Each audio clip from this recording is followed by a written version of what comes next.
Acara ini dipersembahkan oleh Wadimor, tentu sarung kita.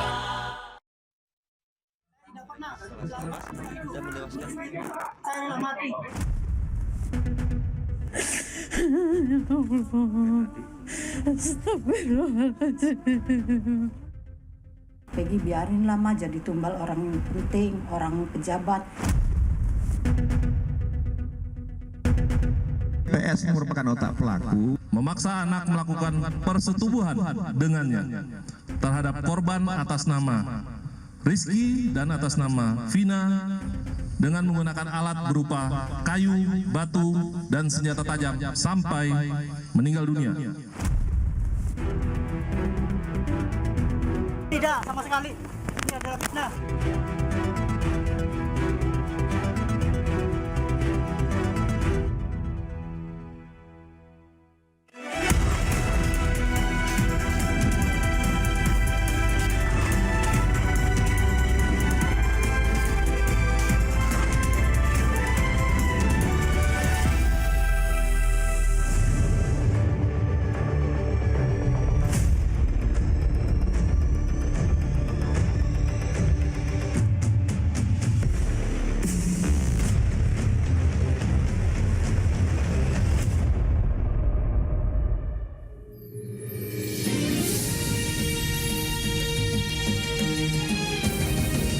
Disiarkan langsung dari studio MNC Conference Hall Ainus Tower, Jakarta. Inilah Rakyat Bersuara bersama Aiman Wicaksono.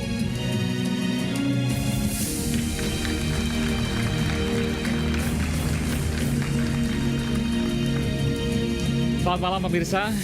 Drama kasus pembunuhan sejoli Vina dan Eki memasuki babak baru. Usai dimunculkan polisi ke publik, mati-matian Peggy membela diri, bahkan rela mati. Ia menyangkal tuduhan pembunuhan yang dituduhkan kepadanya. Ada pula yang bertanya mengapa polisi menghapus buron pembunuhan Vina, 2 orang banyaknya. Saya Aiman Wicaksono, inilah Rakyat Bersuara.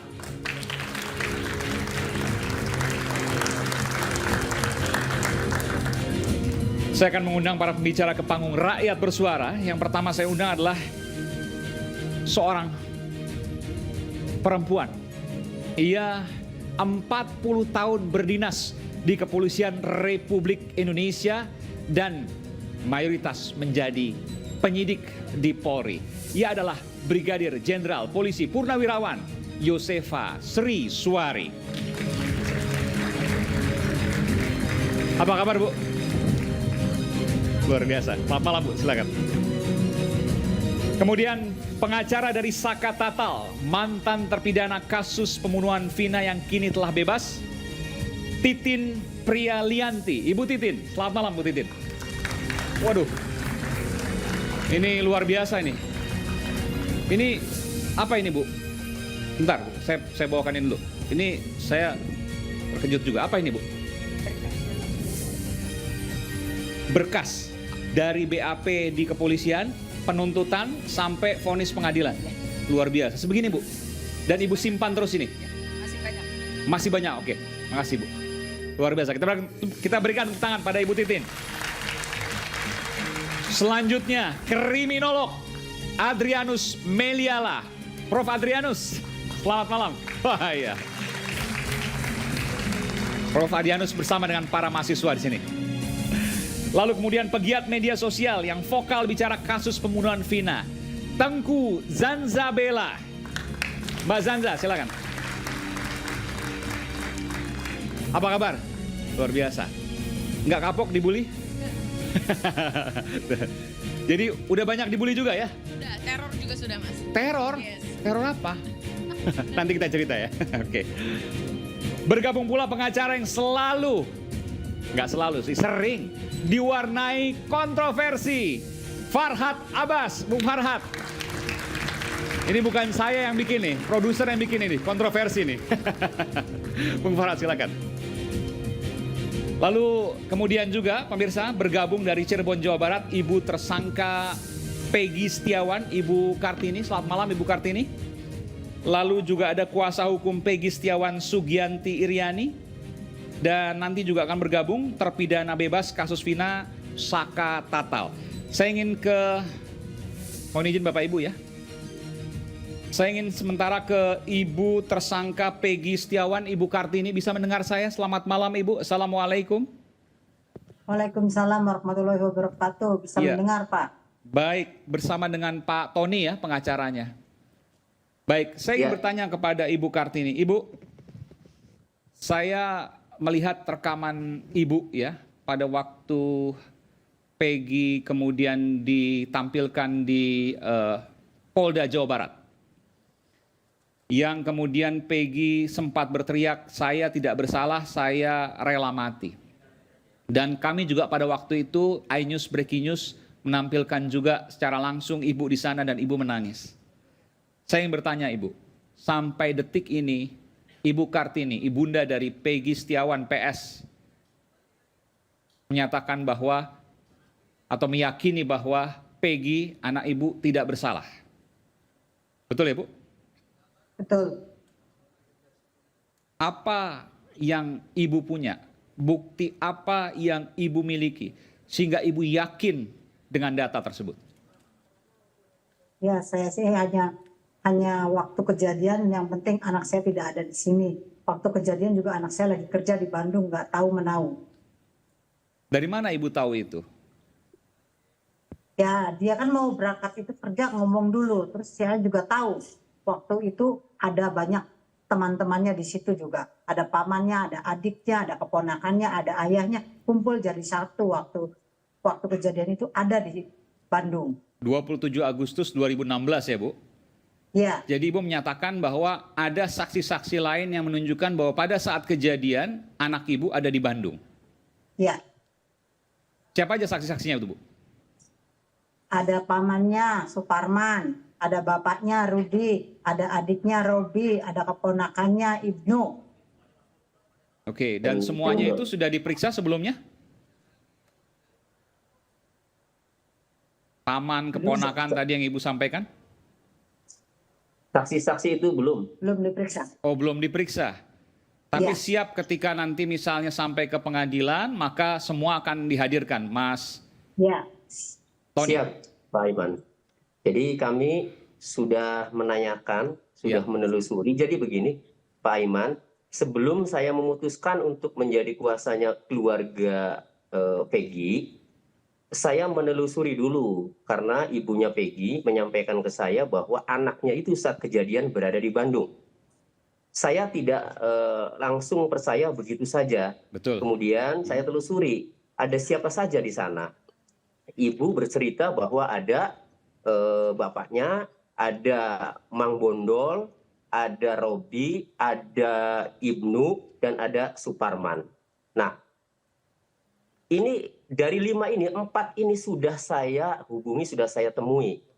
Bapaknya sudah saya hubungi, menyatakan benar. Mang Bondol sudah saya temui, ya, bahkan sudah rame tuh beritanya, memang benar, ya, berada di Bandung. Nah, Mang Bondol yakin berada di Bandung karena Mang Bondol pada saat mau ke Bandung itu, mau kerja, itu ditelepon oleh Peggy Setiawan. Ya, ditelepon oleh Peggy Setiawan agar bekerja. Kalimatnya, Mang, ayo kerja di Bandung, kan nganggur kan. Iya. Nah, ini ada Pak Suparman, paman kan gitu. Nah, kemudian ayo berangkatlah tanggal 21 Agustus 2016. Kerja di Bandung di rumahnya Ko Aceng, ya. Nah, kemudian seminggu kemudian tanggal 27 Agustus 2016 Bondol itu tidak betah. Pulang, minta pulang. Peggy, saya mau pulang saja karena nggak betah. Jam 8 malam 27 Agustus 2016. Sehari setelah kejadian itu ya Pak? Iya. Oke. Saat kejadian 27 Agustus Oh, mohon 2016 maaf ya, 27 saat Agustus. kejadian. Oke, jam 8 malam. 8 malam, Oke.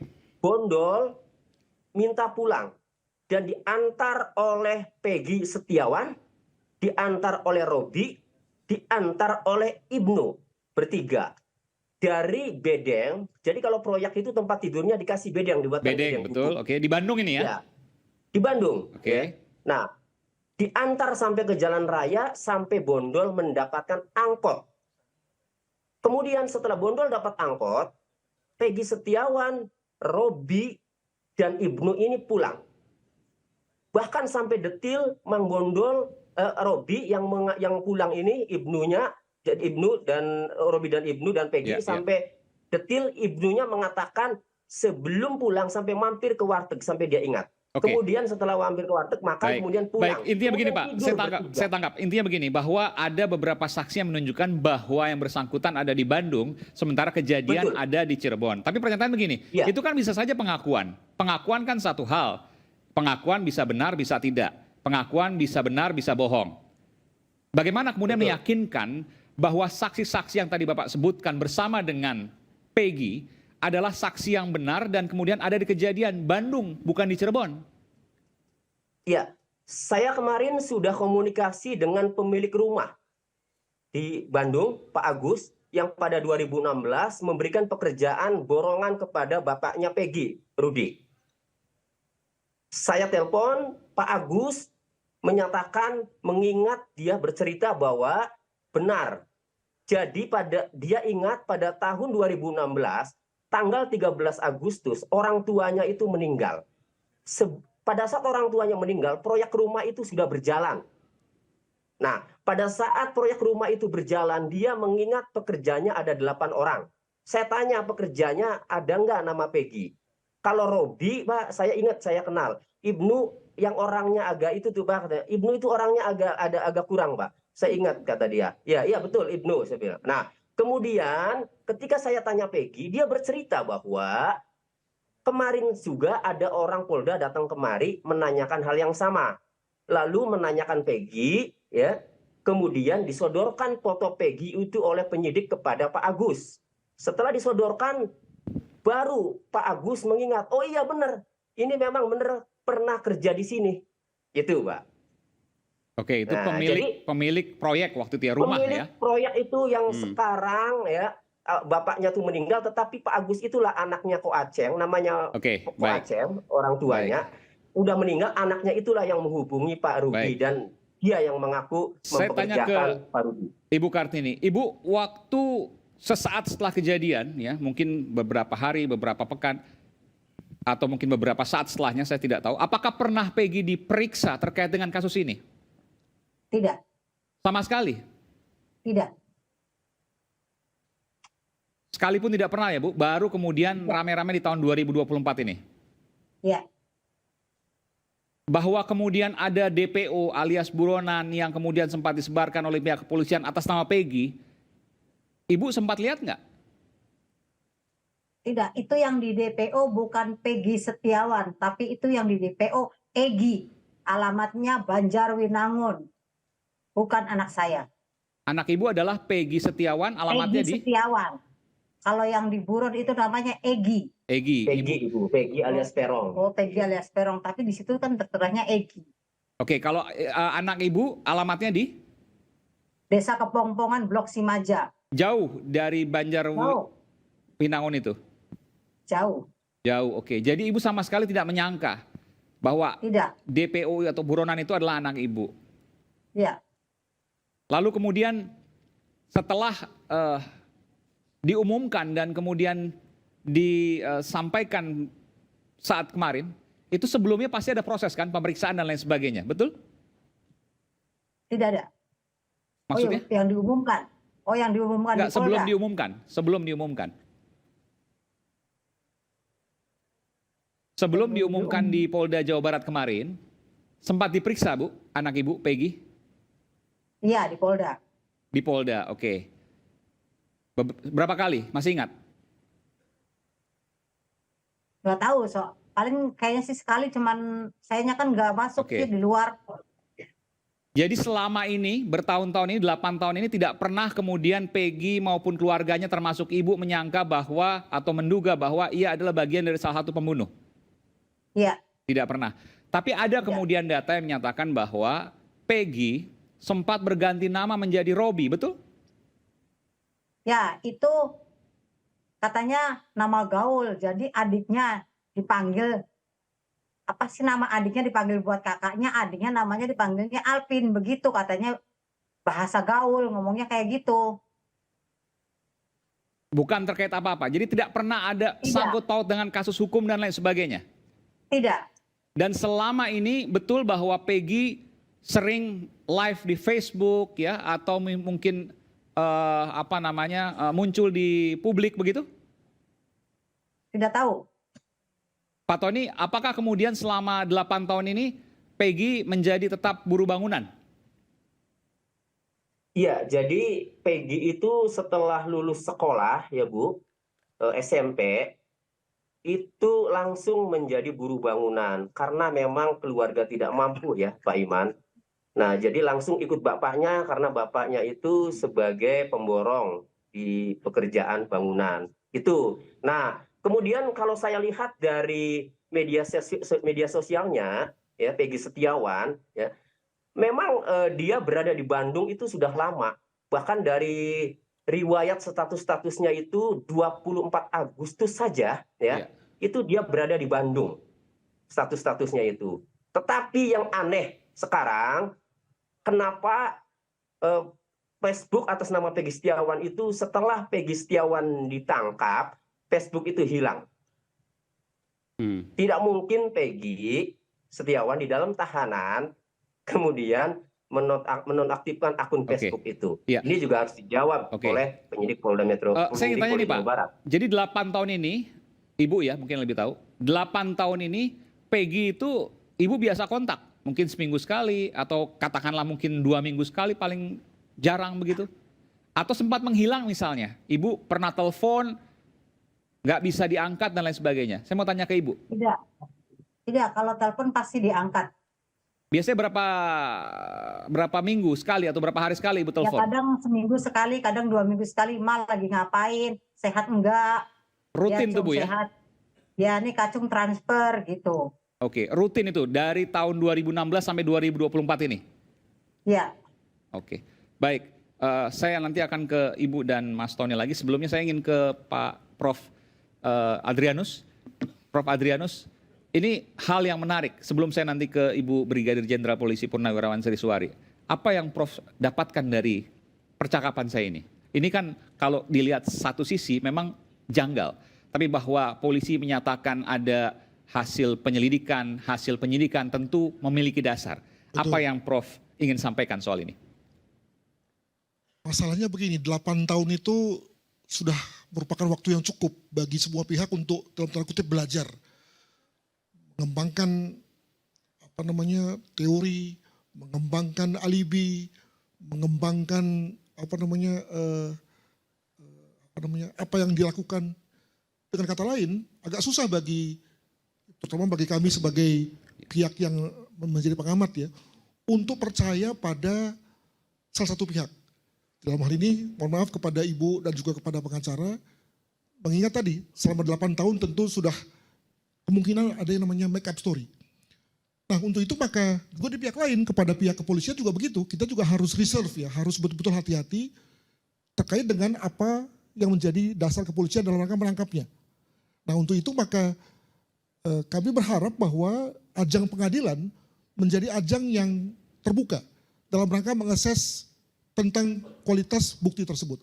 Permasalahannya, nah nanti langsung kepada Mas Tarhati, sistem hukum kita, sistem peradilan kita lebih berat kepada kepolisian dalam arti bahwa agak susah bagi penegak hukum, penasihat hukum untuk kemudian mendisclose semua bukti yang dimilikinya. Mengingat kepolisian adalah pihak yang menjadi pemilik data tersebut. Jadi dengan kata lain, dalam konteks di pengadilan memang pada titik tertentu kepolisian lebih dimenangkan, lebih berada pada posisi beruntung ya. Karena tadi ada dalam konteks sistem peradilan Indonesia, polisi, jaksa dan pengadilan itu berada pada satu kubu begitu ya, dibandingkan dengan penasihat hukum. Nah, kalau kemudian dalam hal ini penasihat hukum kemudian mendapatkan satu peran yang cukup banyak dalam rangka memberikan bukti-buktinya, wah itu menarik tuh. Jadi sebenarnya Pak Prof. Adrianus, jadi apa yang disampaikan Ibu dan Pak Tony tadi, ini tanpa menuding ya, bisa saja itu benar, tapi bisa saja itu 8 tahun itu sudah direkayasa. Betul, jadi kami berpendapat bahwa kalau kita diminta untuk percaya, maka sama pula bahwa kita juga sama tidak percayanya. Mengingat tidak ada pegangan, tidak ada ground untuk kita mengatakan bahwa percaya atau tidak percaya. Oke, Pak Tony ada komentar soal itu, silakan. Ya, jadi menyikapi hal ini memang harus komprehensif. Jadi kalau keterangan ibu dan saksi-saksi yang memang melihat pada saat kejadian Peggy Setiawan berada di Bandung, kemudian kesaksian-kesaksian itu hanya sebatas pengakuan, kembali ke alat bukti yang dimiliki oleh penyidik juga apa? Ini harus dibuka secara transparan. Apa alat buktinya? Anda meyakini bahwa alat buktinya pasti lemah. Ini versi Anda ya? Iya, jadi begini. Saya sepakat kalau 3 DPO itu harus ditangkap. Karena 3 DPO itu, Andi, Dani, dan Peggy alias Peron, itu dalam putusannya itu turut serta melakukan tindak pidana pembunuhan berencana sebagaimana dimaksud dalam pasal 340, junto, dan memaksa anak untuk melakukan kekerasan, memaksa anak untuk melakukan persetubuhan dengannya. Pasal 81 ayat 1 Undang-Undang Perlindungan Anak. Itu termasuk 3 DPO. Jadi 3 DPO itu ya, Andi, Dani, dan Peggy itu turut serta dan ada dalam putusan pengadilan. Saya sepakat itu harus ditangkap. Persoalannya adalah sekarang Peggy yang ditangkap, Peggy Setiawan yang ditangkap adalah Peggy alias Peron, bukan. Jangan kemudian ya setelah ditangkap kemudian dicocok-cocokkan dengan menyita ijazah, dengan menyita kartu keluarga, akte kelahiran, dicocok-cocokkan. Ingat pada saat Polda Jawa Barat menetapkan DPO, itu disebarkan ciri-ciri Peggy alias Peron adalah umur 22 pada saat 2016, 30 tahun 2024, rambutnya keriting, warna kulitnya hitam, tinggi badannya 160, ya, tinggalnya di Banjar Wangunan. Sekarang yang ditangkap, rambutnya tidak keriting, tinggalnya tidak di Banjar Wangunan, ya, jadi tidak cocok dengan ciri-ciri yang ada dalam DPO. Usianya, Pak Tony? Usianya 27. Sekarang 27 sekarang ya? Itu. Nah, sehingga ya kami hormati penyidik ya, mempunyai kewenangan, mempunyai keyakinan. Tapi tolong dibuka alat bukti yang dimiliki apa sehingga Peggy Setiawan ditetapkan sebagai tersangka, Peggy Setiawan dianggap sebagai Peggy alias Peron. Silakan. Itu Pak Iman. Ya penyidik berada pada posisi untuk tidak membukanya sekarang. Itu repotnya tuh ya. Jadi penyidik memiliki privilege untuk kemudian membukanya nanti. Tentu dan logikanya penyidik tidak akan mungkin sembarangan karena kasus ini mendapat perhatian luas. Oh kalau pakai itu lagi lebih lagi ya. Akan amat damaging bagi kepolisian sendiri kalau mau main-main dengan kasus ini. Ya, Anda menilai bahwa nggak mungkin main-main, pasti buktinya kuat. Saya kira begitu ya, apalagi kalau kita bicara mengenai pertama dari sisi gesturnya kepolisian ya, CQ di Treskrim Polda Jabar ya, lantang sekali ya, bahwa memang dia amat yakin dengan bahwa Peggy adalah pelakunya, Peggy adalah DPO tersebut. Saya kira sekali lagi ini ada soal dengan citra, reputasi yang luar biasa kalau kemudian dalam hal ini ada kesalahan. Demikian. Meskipun juga ada banyak pertanyaan dari publik yang kemudian DPO 3 hilang menjadi tinggal 1. Nanti kita akan bahas lepas jeda, kami akan segera kembali di Rakyat Bersuara.